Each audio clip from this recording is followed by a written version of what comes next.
Detective Naomi Whitaker stood perfectly still as Officer Bryce Harlan's hand drifted toward his holster. His voice cut through the warm Saturday air like a blade. I said, "Move along. We don't need your kind loitering where families are trying to enjoy themselves." Around them, parents at the Little League field stopped mid-conversation. Children clutched baseball gloves. Someone's phone camera swiveled toward the scene.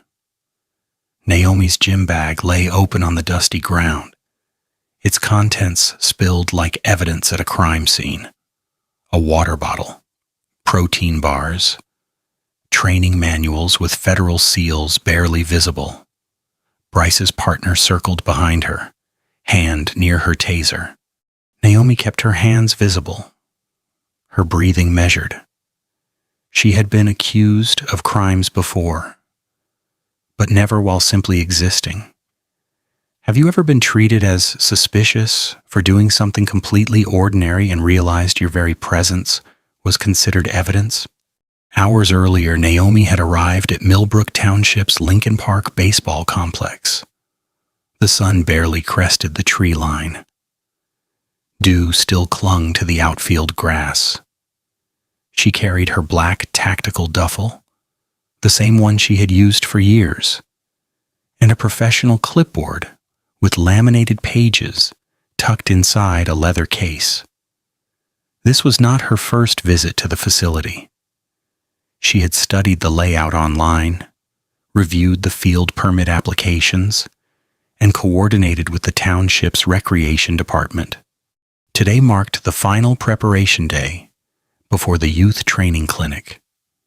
Naomi ran these clinics across Michigan, teaching conflict resolution and critical thinking to kids who dreamed of careers in law enforcement. She set her bag on the aluminum bleachers near third base. The small FBI Training Academy patch on the side pocket faced inward, barely noticeable. Inside the bag's main compartment sat her laminated field permit, valid through December, issued by Millbrook Township itself. Her federal credentials holder rested in the side pocket next to her personal phone. Naomi pulled out her clipboard and began walking the perimeter. She noted sight lines, emergency exits, and shade coverage. She completed her assessment and settled onto the bleachers to review her training curriculum. These real-life stories of community policing successes would anchor the session. A silver Ford Explorer with municipal plates pulled into the parking lot. A woman in her 40s stepped out, noticed Naomi, and paused. She stared for nearly moments before returning to her vehicle. Naomi watched her make a phone call, gesturing toward the field. Officer Bryce Harlan arrived. His patrol car rolled slowly through the lot, tires crunching gravel. He parked at an angle that blocked the main exit. His partner, Officer Lena Park, emerged from the passenger side. Both approached with hands near their duty belts. Bryce spoke first, his tone already accusatory. "Ma'am, we've had reports. This is a family area. What's your business here?" Naomi stood calmly, her hands visible. "Good morning, officers. I'm preparing for a youth training clinic scheduled for tomorrow. I have my field permit right here." She reached slowly for her bag. Bryce's hand shot up. "Stop, don't move." "I'm reaching for my documentation," Naomi explained, her voice level. "It's in the front pocket." Bryce stepped closer, his boots scuffing the concrete. "Anyone can print fake permits online. We need to see some ID." Naomi retrieved her wallet carefully, extracting her driver's license. As she pulled it free, her federal credentials holder became partially visible. A leather case with an embossed eagle and the letters FBI in small gold print along the edge. Bryce snatched her license without examining the credential case. He glanced at the ID, then back at Naomi. This says Detroit. You're 40 minutes from home. What are you really doing here? I live in Detroit, Naomi confirmed. I work throughout the state. My permit specifies. Bryce interrupted. He turned to Lena. Check her bag. Lena hesitated, then began emptying the duffel's contents onto the bleachers. A water bottle rolled onto the ground. Training manuals spilled out, their covers showing federal seals and behavioral analysis frameworks. A small notebook filled with lesson plans. A first aid kit. Bryce picked up one of the manuals, flipped through pages, and dropped it. You think carrying government books makes you legit? These touching stories about training don't mean anything? Naomi's phone buzzed. The caller ID flashed FBI Detroit Field.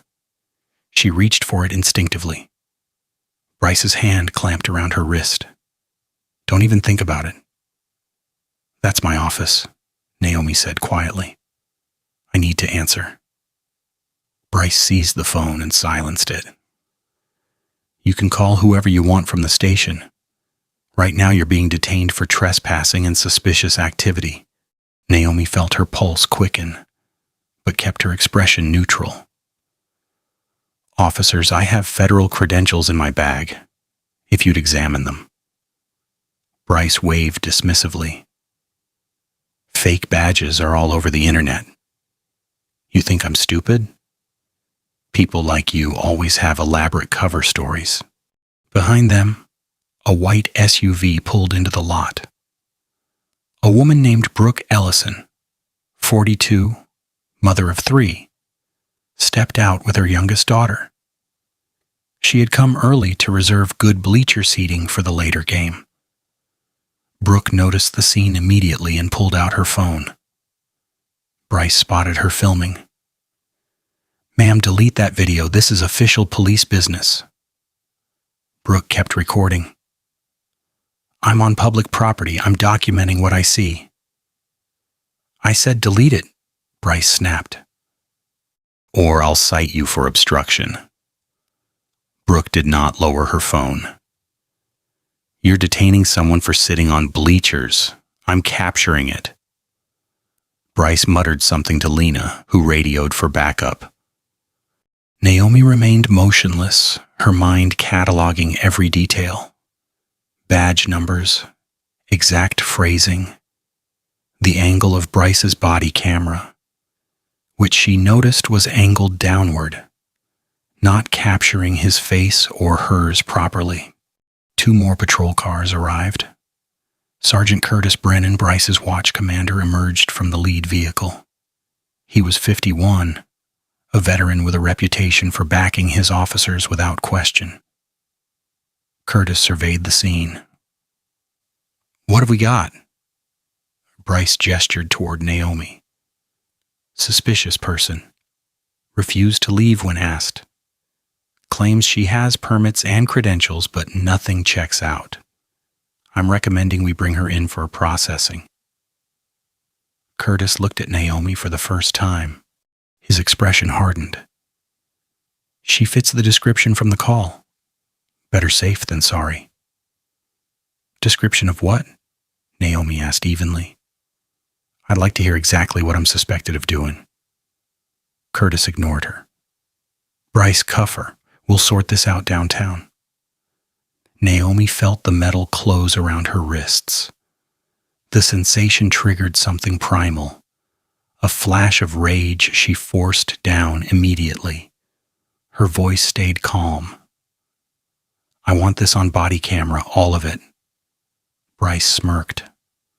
Oh, it is. You're going to look real stupid when this is over.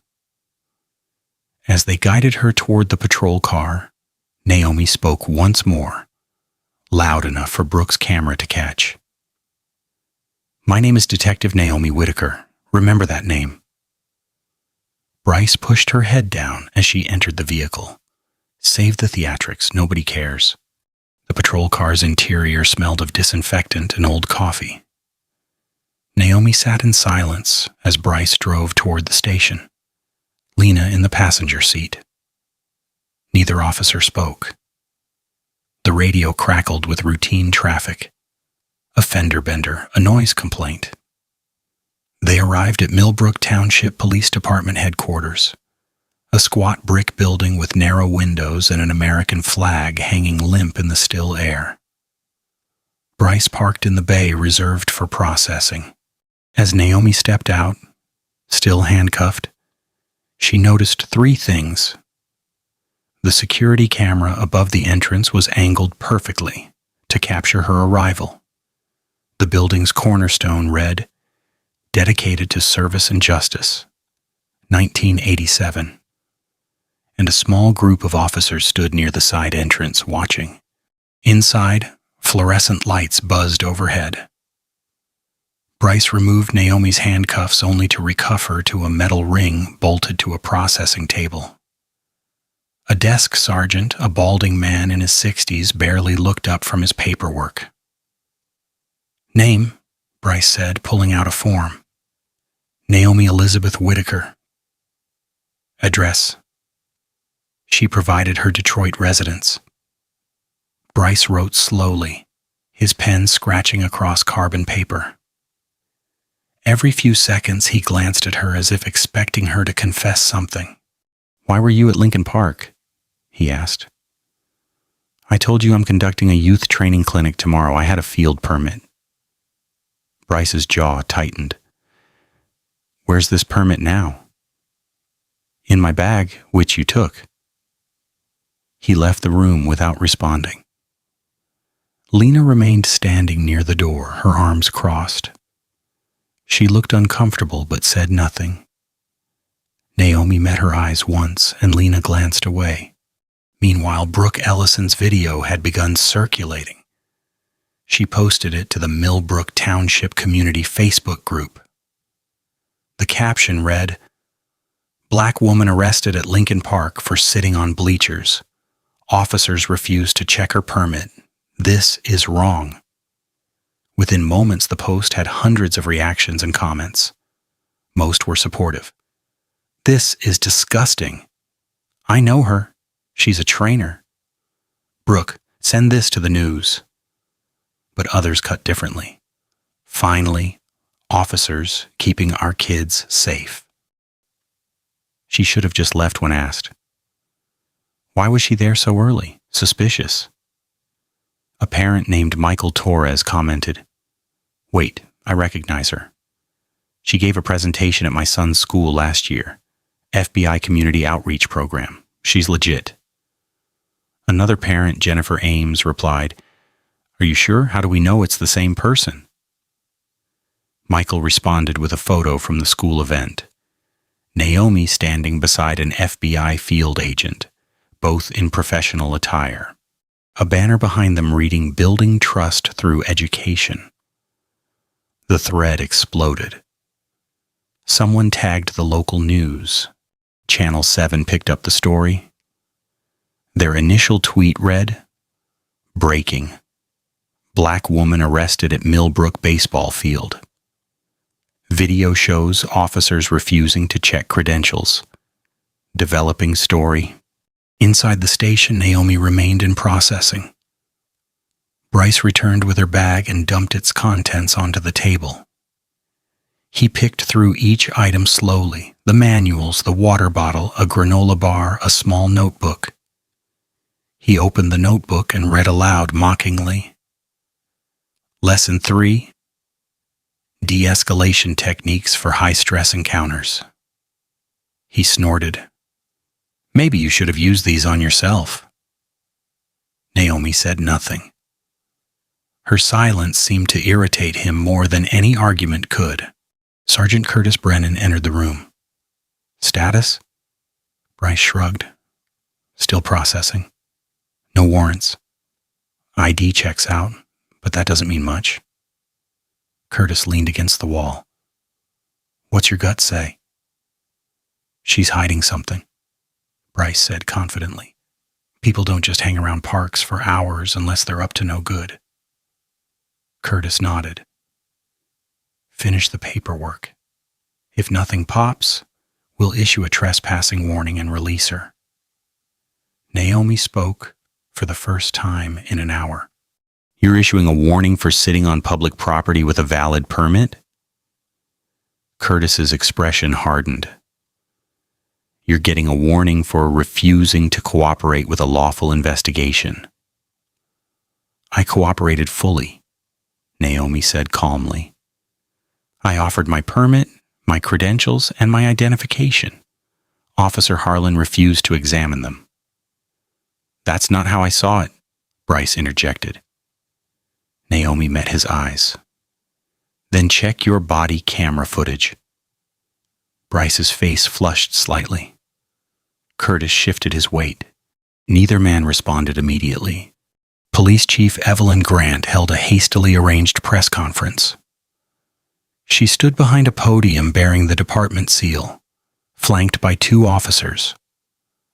Reporters from 3 local stations and 1 regional newspaper filled the small briefing room.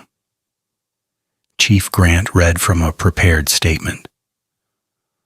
This morning, officers responded to a community concern regarding suspicious activity at Lincoln Park Baseball Complex. Upon arrival, they encountered an individual who refused to provide adequate identification and became argumentative. The individual was detained for processing and later released without charges. Our officers acted appropriately and within departmental guidelines. A reporter from Channel 7 raised her hand. Chief Grant, video footage shows the woman was cooperative. She offered a permit. Can you explain why officers didn't verify it? Grant's jaw tightened. I haven't reviewed all footage yet. What I can tell you is that our officers prioritize public safety. When someone refuses to leave a public space after being asked, we have protocols. Was she actually asked to leave before being detained? Another reporter pressed. I'm not going to litigate every detail of an ongoing matter, Grant said curtly. Next question. Back in processing, Naomi sat in a holding area, her belongings still scattered on the table. A female officer she hadn't seen before approached with a clipboard. You need to sign this acknowledgement of trespassing warning. Naomi read the form carefully. It stated she had been found loitering without permission and warned against returning to Lincoln Park. This is inaccurate, she said. I had permission. I'm not signing. The officer sighed. Then you'll stay here until you do? That's illegal detainment, Naomi replied evenly. You have no charges. You have no grounds to hold me. The officer walked away without responding. A young attorney named Evan Riley from the Michigan ACLU called the station. He had seen Brooks' video and demanded Naomi's immediate release. The desk sergeant transferred him to Curtis Brennan, who insisted everything was by the book. Evan countered with specific statute citations and threatened federal litigation. Naomi was released. Bryce escorted her to the lobby. As he handed back her belongings, he leaned close. Stay out of places you don't belong. Next time won't be so easy. Naomi took her bag without responding. She walked through the front doors and stopped. People stood in the parking lot holding handmade signs. Justice for Naomi. Check the permit next time. Black lives are not suspicious. Brooke Ellison stood at the front of the group. When she saw Naomi, tears welled in her eyes. We couldn't just do nothing. Naomi's composure cracked for the first time. Her eyes glistened, but her voice stayed steady. Thank you. This won't happen again, not to me, not to anyone. She pulled out her phone, photographed the police station from angles, and made one call. The person on the other end answered immediately. Naomi spoke sentences, then hung up. Inside the station, Bryce watched through the window. He turned to Lena, another one who learned her place. Lena's voice was quiet, almost a whisper. Bryce, what if those credentials were real? He laughed. Then she'd have said something. Relax. Bryce Harlan pulled into the station parking lot early for a shift. He liked arriving before most officers. It gave him time to check emails, review the previous night's reports, and enjoy coffee in peace. But today, something was different. 4 black SUVs with government plates lined the visitor spaces. Bryce recognized the makes. Ford Expeditions, standard federal issue. His stomach tightened slightly, but he dismissed it. Probably some joint task force meeting about drug trafficking. He walked toward the employee entrance. His locker was on the 2nd floor, same spot for years. When he reached it, his hand froze on the handle. A federal evidence seal covered the lock. Bright yellow tape with black lettering. Do not tamper. Federal investigation. Bryce stepped back. His mind raced. This had to be a mistake. Maybe the locker next to his. He checked. Untouched. A voice behind him said, Officer Harlan. He turned. A man in a dark suit, mid-50s with silver hair and a federal credentials case clipped to his belt, stood feet away. I'm Assistant Director Marcus Hale, FBI Detroit Field Office. Chief Grant needs to see you immediately. Conference Room A. Bryce's mouth went dry. What's this about? Hale's expression remained neutral. Conference Room A. Now. The walk down the hallway felt surreal. Other officers stared as Bryce passed. The station's usual morning energy, jokes, coffee machine chatter, shift briefings, had been replaced by tense silence. Everyone knew something big was happening. Conference Room A was the largest in the building, typically used for community presentations and award ceremonies. When Bryce entered, he counted people. Chief Evelyn Grant sat at the head of the table, her face pale and drawn.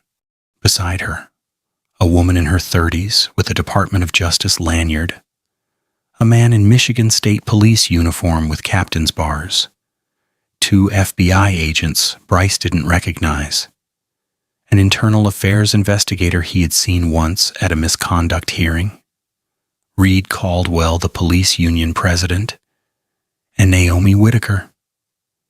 She sat near the center of the table, no longer in casual athletic wear. She wore a charcoal suit, crisp white blouse, and federal credentials displayed openly on her belt. Her expression was calm, almost serene. Bryce's legs felt weak. He remained standing near the door. Hale gestured to an empty chair. Sit down, Officer Harlan. Bryce sat. His hands trembled slightly, so he folded them in his lap. Hale opened a leather portfolio. Officer Harlan, do you know who Detective Naomi Whitaker is? Bryce glanced at Naomi, then back at Hale. That's the woman from yesterday. We responded to a suspicious person call at Lincoln Park. She was loitering. Hale raised a hand. Let me rephrase. Do you know what Detective Whitaker does professionally? Bryce hesitated. She said she was running some kind of clinic. Hale's voice remained even, almost clinical. Detective Naomi Whitaker is the lead instructor for the FBI's implicit bias and de-escalation training program. She trains federal agents across states. She has conducted workshops for police departments. She holds advanced degrees in criminal psychology and behavioral analysis. She has testified before Congress twice on policing reform. The room tilted slightly. Bryce gripped the table edge. Hale continued. For the past months, your department has been requesting her training. This stems from the Department of Justice pattern and practice investigation that identified significant concerns about discriminatory policing in Millbrook Township. Detective Whitaker arrived to assess your facility and observe community interactions before conducting her scheduled workshop. That workshop was supposed to begin tomorrow morning in this building with you and every other officer here in attendance. Bryce's throat constricted. I didn't know. She never said. Naomi spoke for the first time, her voice quiet, but carrying absolute authority. Officer Harlan, I told you I had credentials. You refused to look. I told you I had a field permit. You dismissed it. I told you I was preparing for a training clinic. You mocked it. At what point in our interaction did you allow me to explain who I was? Bryce opened his mouth, but no words came. Naomi stood and walked to a laptop connected to the room's projection screen. She pressed a key. Footage appeared. Aerial view of Lincoln Park. This is from my body camera, Naomi explained. FBI issued, active recording. You never asked me if I was wearing one. You assumed I wasn't. The footage rolled. Naomi's arrival at the park. Her walking the perimeter, sitting on the bleachers. The Silver Explorer pulling in, the phone call. Then Bryce's arrival. The audio was crystal clear. Every word of their conversation played back. Bryce's voice saying, "We don't need your kind loitering." His refusal to examine the permit. His dismissal of her credentials as fake. Naomi paused the video. Minutes of footage, every second documented. She advanced to another clip. This is your body camera, Officer Harlan. Or rather, what should have been recorded on your body camera. The screen showed static. You told me everything was being recorded. You said, "You're going to look real stupid." But your camera was off. It didn't activate until you reached the station. Bryce's face flushed. Sergeant Curtis Brennan shifted in his seat. Hale made a note on his pad. Naomi pulled up a new image, a photograph from years ago.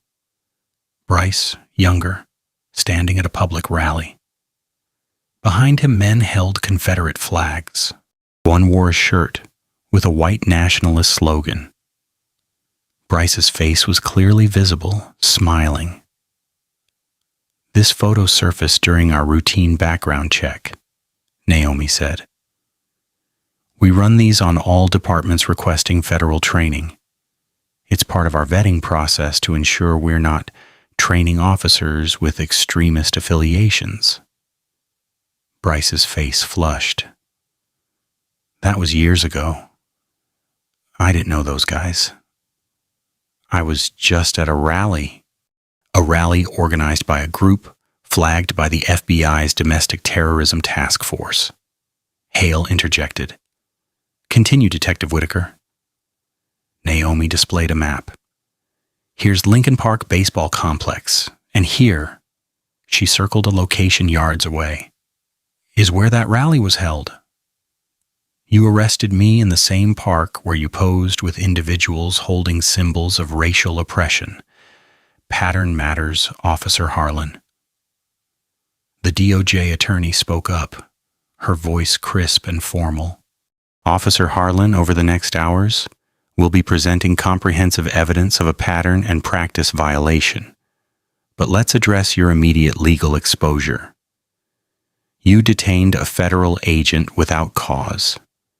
You refused to verify offered credentials. You ignored a valid municipal permit.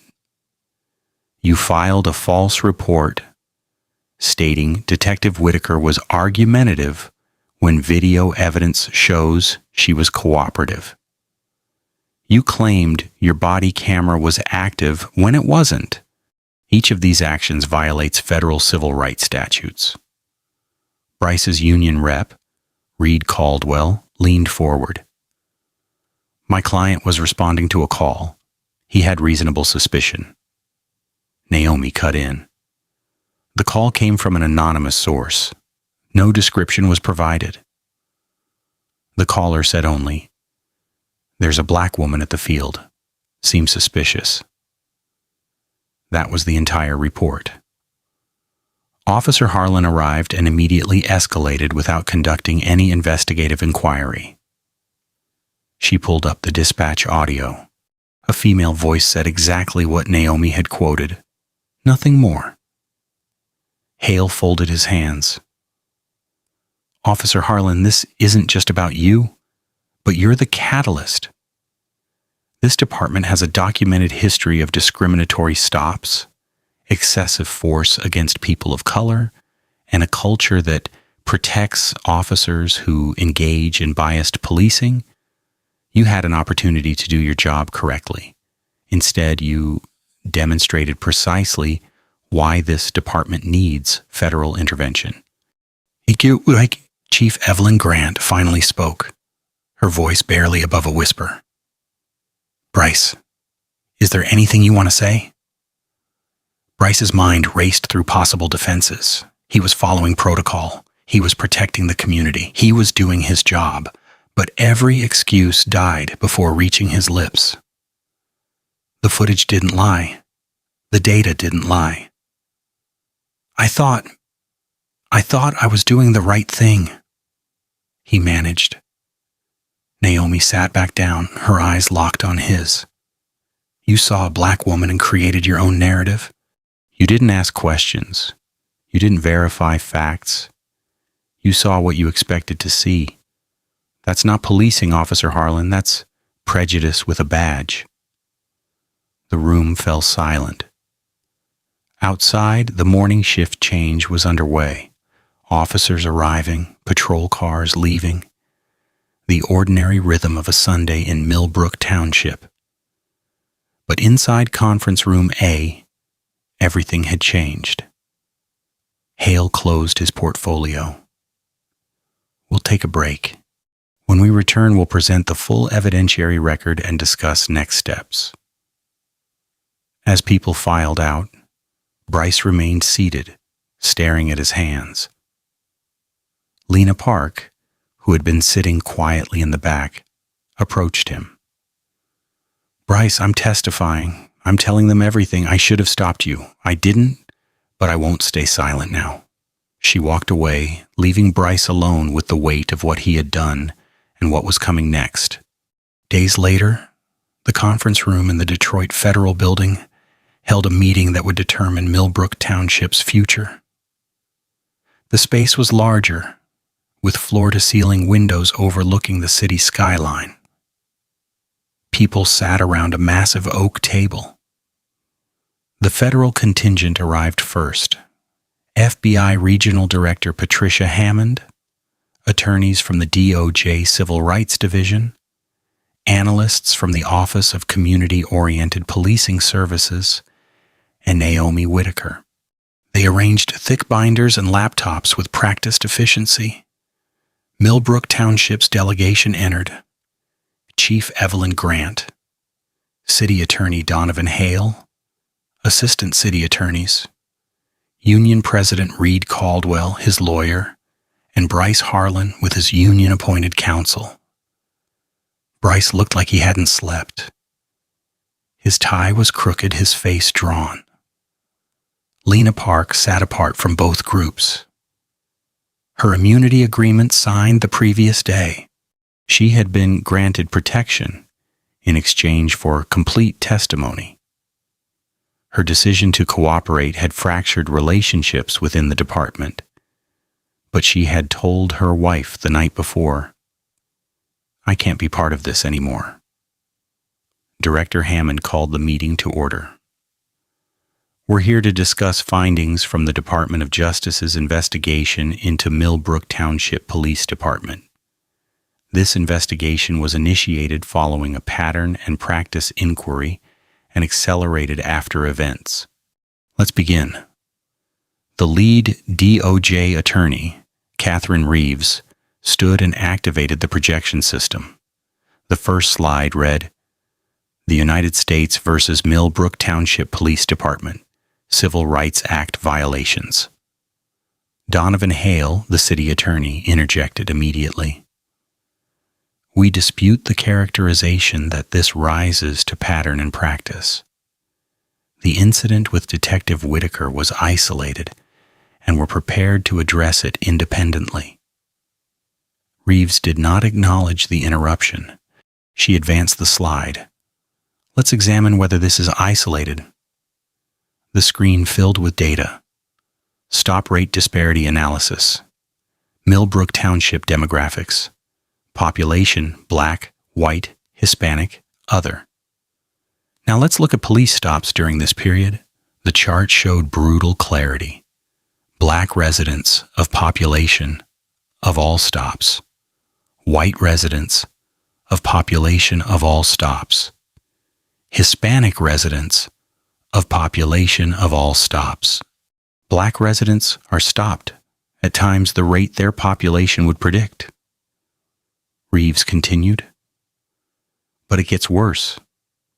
After being stopped, Black individuals receive citations of the time. White individuals. Black individuals are arrested at a rate times higher than white individuals for identical offenses. These are not opinions. These are your department's own records. Chief Evelyn Grant stared at the table. Donovan Hale scribbled notes furiously. Reeves advanced the slide again. Officer Bryce Harlan's record. Bryce's history appeared. Stops involving people of color. That represented of his stops despite people of color comprising only of the township's population. Officer Harlan has used force times in years, Reeves stated. Of those incidents involved people of color. 0 involved white residents. He's had complaints filed against him. 0 were sustained. Not 1. Meanwhile, the township has paid settling lawsuits related to stops where Officer Harlan was the primary officer. That's taxpayer money compensating for constitutional violations. Reed Caldwell spoke up. High complaint rates don't prove misconduct. Some officers work high crime areas. Officer Harlan's beat includes Lincoln Park, Reeves interrupted. A recreational area with below average crime rates. Next slide. Internal communications filled the screen. Text messages obtained via federal subpoena. Bryce's phone number was highlighted. The first message sent to fellow officers the day of Naomi's detention read, "Another one off the streets? Kept the park clean today." A group chat named Cleanup Crew appeared next. Officers were members. The messages showed memes mocking arrestees, jokes about thinning the herd, and comments celebrating aggressive stops. One message from Officer Tim Rodriguez read, "Bryce got another one today. Park security stays winning." Sergeant Curtis Brennan's email appeared next, sent to Chief Grant months earlier. "We've had complaints about over-policing in minority neighborhoods." My response? Better over-police than under-protect our taxpayers. We're here to serve the people who fund us. The room was silent except for the hum of the projector. Naomi stood. She had remained quiet until now, but her presence commanded immediate attention. "I'd like Officer Park to provide her testimony." Lena walked to the front of the room. Her hands shook slightly, but her voice was clear. "On the day I arrived at Lincoln Park with Officer Harlan. Before we exited the vehicle, Bryce said, and these are his exact words, 'Let's make this quick. She'll either run or give us a reason.' I asked what he meant. He said, 'They always do?' Lena's voice wavered, but she continued. When we approached Detective Whitaker, she was cooperative. She offered her field permit immediately. Bryce refused to look at it. I asked him why. He said they always have fake paperwork. When I suggested we call the recreation department to verify her permit, he told me it was a waste of time. He said, "Look at her. She doesn't belong here." Bryce's lawyer started to object, but Lena raised her hand. "I'm not finished." When Detective Whitaker showed her federal credentials holder, I saw it clearly. I told Bryce. He said, "Fake badges all over the internet. Don't be naive." I should have insisted we verify them. I didn't. I was afraid of contradicting my training officer. That's my responsibility and I own it. But I won't lie about what happened. Lena sat down. Bryce stared at the table, his jaw clenched. Catherine Reeves returned to the presentation. We now present the Department of Justice's formal resolution offer. 2 paths appeared on screen. Option A, consent decree, federal oversight. Duration, years under federal court monitoring, complete policy review and rewrite by independent experts. Quarterly compliance audits. Estimated cost millions over years. Early intervention system for officer misconduct. Community accountability board with subpoena power. Officer Bryce Harlan. Immediate termination. Pension forfeiture review. Permanent prohibition from law enforcement nationwide. Sergeant Curtis Brennan. Demotion. Mandatory retraining. Chief Evelyn Grant. Retirement or reassignment. Option B. Federal litigation. Department of Justice files civil rights lawsuit. Full discovery phase exposes all department records and communications. Estimated legal defense costs to millions. Potential punitive damages if DOJ prevails. Millions. Officers lose qualified immunity protections in individual capacity suits. Officer Bryce Harlan faces criminal charges under deprivation of rights under color of law. Maximum sentence years, federal prison. Donovan Hale's face had gone from red to pale. You're threatening criminal charges. We're outlining consequences, Reeves corrected. The criminal referral is already pending review with the U.S. Attorney's Office.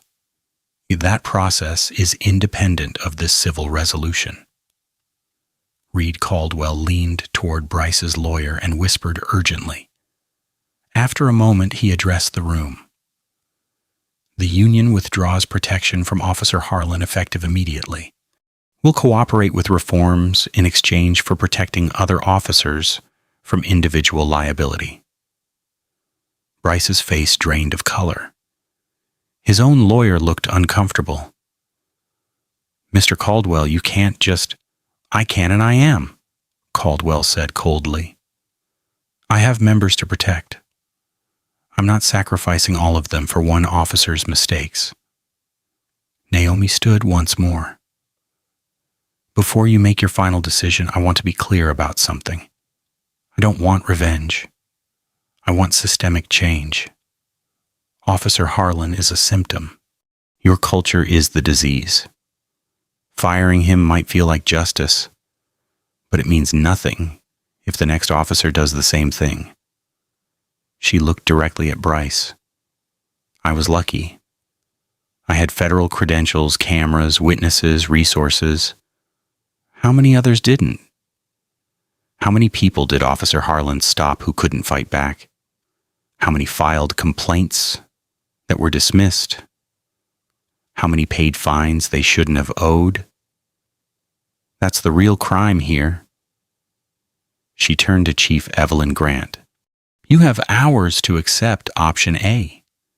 If you choose option B, I will personally testify at every deposition, every hearing, every trial. I will make sure the world knows exactly what happened and why. Not for me.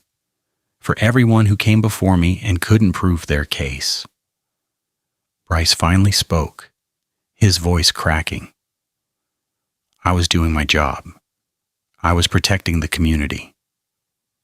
Naomi's response was immediate and unwavering. "Your job was to serve everyone, not decide who belongs. You saw a black woman and created your own narrative. You never asked questions. You never verified facts. That's not policing. That's prejudice with a badge." The meeting adjourned. Millbrook Township had hours to decide its future. Hours and minutes later, Donovan Hale called Catherine Reeves. Millbrook Township accepted the consent decree. The announcement came at a hastily called press conference. Chief Evelyn Grant stood at the podium, flanked by the city manager and Donovan Hale. Her prepared statement was brief. "After careful consideration and consultation with federal partners, Millbrook Township Police Department is entering a consent decree with the Department of Justice. We are committed to transparency, accountability, and serving all members of our community with dignity and respect." Reporters shouted questions, but Grant stepped away without answering. Bryce Harlan was terminated hours after the federal building meeting. The termination letter cited multiple policy violations, including failure to verify credentials, deactivation of body camera during official duties, and conduct unbecoming an officer. His application for pension eligibility was denied pending further review. The Michigan Law Enforcement Officers Training Council revoked his certification, making him ineligible for law enforcement work anywhere in the state. Within a week, Bryce's name appeared on the National Decertification Index, a database created to prevent problem officers from moving between departments. He couldn't be hired as a police officer anywhere in America. Sergeant Curtis Brennan was demoted to patrol officer and reassigned to desk duty, pending completion of mandatory retraining. Officers from the group chat received suspensions without pay and were placed on probationary status. Chief Evelyn Grant announced her retirement weeks later. Her statement referenced pursuing other opportunities and made no mention of the consent decree. The city launched a national search for her replacement with one requirement: candidates needed DOJ approval. Lena Park received a commendation for her truthful testimony. She was promoted to detective and appointed as the department's liaison for reform implementation. In a statement to the local newspaper, she said, "Silence is complicity. I should have spoken up years earlier. I won't make that mistake again." The consent decree outlined sweeping reforms, all to be implemented within days. Stop documentation system. Every traffic stop, pedestrian stop, or detention required detailed logging. Officers documented reason for stop, duration, outcome, and demographic information. GPS coordinates tagged each incident automatically. Supervisors reviewed reports within hours. The system flagged patterns. If an officer's stops disproportionately targeted one demographic group, mandatory review triggered. Credential verification protocol. Officers were required to verify all credentials offered during any stop. Federal and state databases were checked before any arrest. If discrepancies appeared, supervisors were contacted immediately. Failure to follow protocol resulted in automatic suspension. Community Accountability Board. Civilian members, selected to reflect township demographics, reviewed every complaint filed against officers. The board had subpoena power and recommended disciplinary action. The department had to comply or publicly justify refusal. Quarterly town halls allowed residents to question department leadership directly. Early intervention system, custom software analyzed officer behavior patterns. The algorithm flagged concerning trends, disproportionate stop rates, multiple complaints, use of force frequency above departmental average. Flags triggered mandatory counseling and retraining. Flags initiated decertification review. Technology upgrades included body cameras that activated automatically when officers exited vehicles or drew weapons. The cameras uploaded footage to independent cloud storage within minutes. No department employee could delete or edit recordings. Dashboard cameras captured front and rear views. A mobile app allowed community members to file complaints with attached photos or videos. Naomi's FBI training program became mandatory. Every officer completed hours annually, double the previous requirement. The curriculum covered implicit bias recognition, de-escalation techniques, cultural competency, and mental health crisis response. Naomi personally conducted the first session in Millbrook Township. Officers attended, filling the community center auditorium. Many looked uncomfortable. Some were openly hostile, arms crossed, refusing to make eye contact. But Naomi began the same way she always did, with data. "This isn't about blame," she said. "It's about understanding how unconscious bias affects split-second decisions. We all have biases. The question is whether we acknowledge and manage them." She showed footage from her own body camera the moment Bryce's hand moved toward his holster. "I'm trained to assess threats. In this moment, I calculated risk factors, hostile body language, verbal aggression, refusal to de-escalate. But I also knew that any defensive move I made would be used against me. So I stayed still, I documented, I waited." The room was silent. "How many of you would have waited?" she asked. "How many would have the option to wait?" "That's privilege, and that's what we need to talk about." Over the following months, the reforms took hold. Traffic stops of black residents decreased. Use of force incidents dropped. Community approval ratings climbed from 2. 0 federal complaints were filed in the first months of the consent decree. Officers resigned, citing inability to work under these restrictions. Exit interviews revealed a common theme. They felt the new policies prevented real policing. When asked for specifics, none could articulate what real policing meant beyond trusting officer instincts. The officers who remained reported surprising outcomes. One veteran, a patrol officer named Carlos Mendez, told a local journalist, "I thought the cameras and paperwork would be a nightmare. But honestly, it's better. We're not covering for bad apples anymore. When someone screws up, we address it. The good cops aren't punished for the bad ones' mistakes."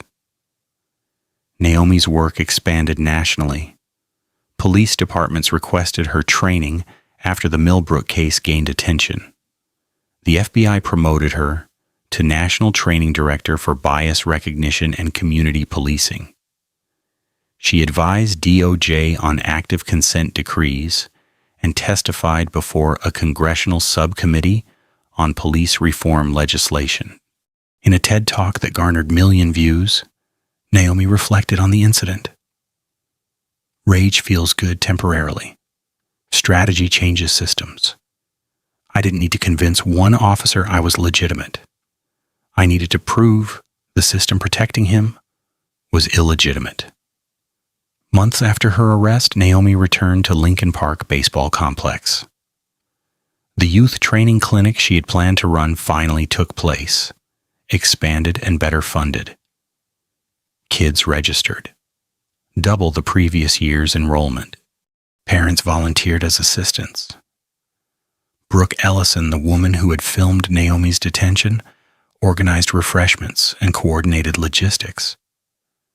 When Naomi arrived, Brooke hugged her tightly. "You changed this town," she whispered.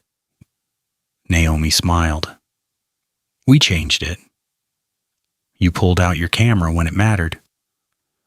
The clinic focused on critical thinking, conflict resolution, and understanding law enforcement as a career.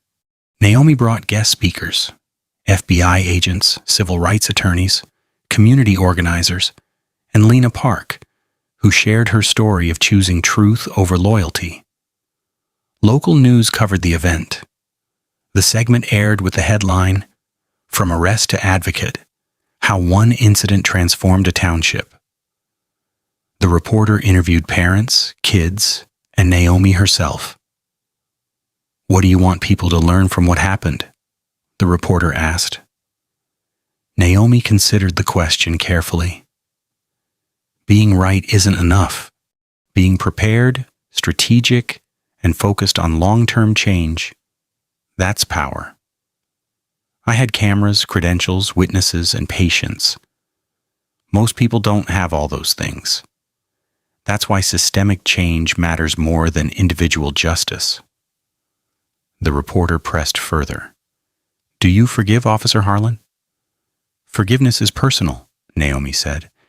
"What I care about is whether the system learned, whether the next black woman sitting on bleachers will be treated with dignity, whether officers pause and verify before they assume. That matters more than one man's apology." Bryce Harlan watched the newscast from his new apartment states away. He had found work in construction, manual labor, that paid a fraction of his previous salary. His marriage had ended. His ex-wife told the divorce mediator she couldn't reconcile who he was with, who she thought he was. No criminal charges were ever filed. The U.S. Attorney's Office determined the case met civil rights violation thresholds, but declined prosecution, focusing resources instead on the broader consent decree. Bryce lived with the knowledge that his actions had triggered federal intervention, cost his town millions, and ended careers. He never issued a public statement. Naomi's impact continued rippling outward. The Michigan State Legislature passed the Credential Verification Act, requiring all law enforcement officers to verify any credentials offered during stops. Townships adopted Millbrook's Accountability Board model. A federal grant program funded replication of the reforms in cities nationwide.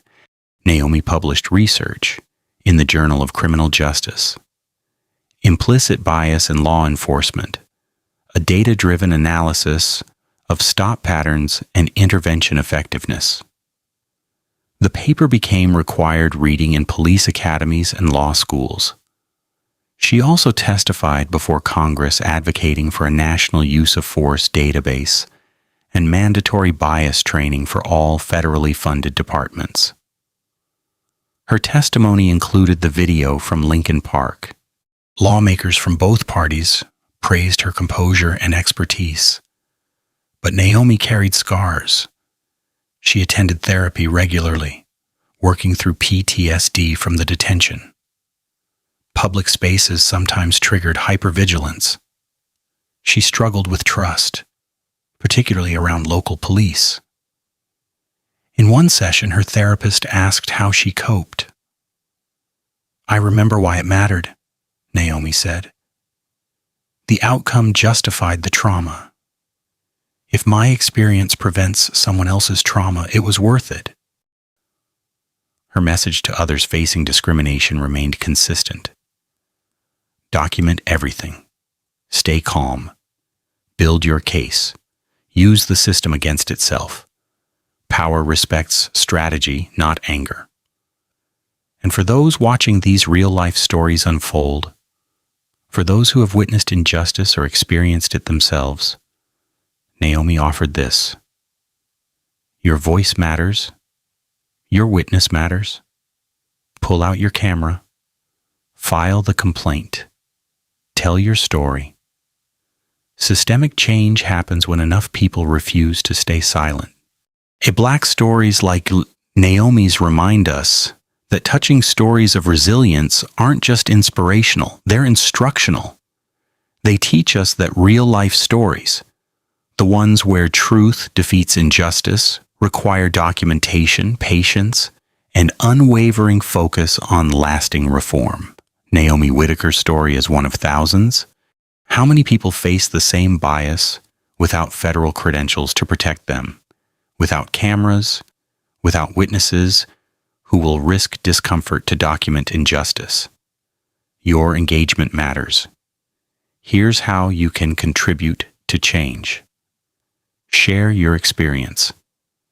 Comment below if you've witnessed or experienced profiling. Your story adds to the collective record. Every narrative builds pressure for reform. Spread awareness. Share this video. Algorithms reward engagement. Your share amplifies voices that challenge unjust systems. Hold systems accountable. Research your local police department's complaint process. Attend town council meetings.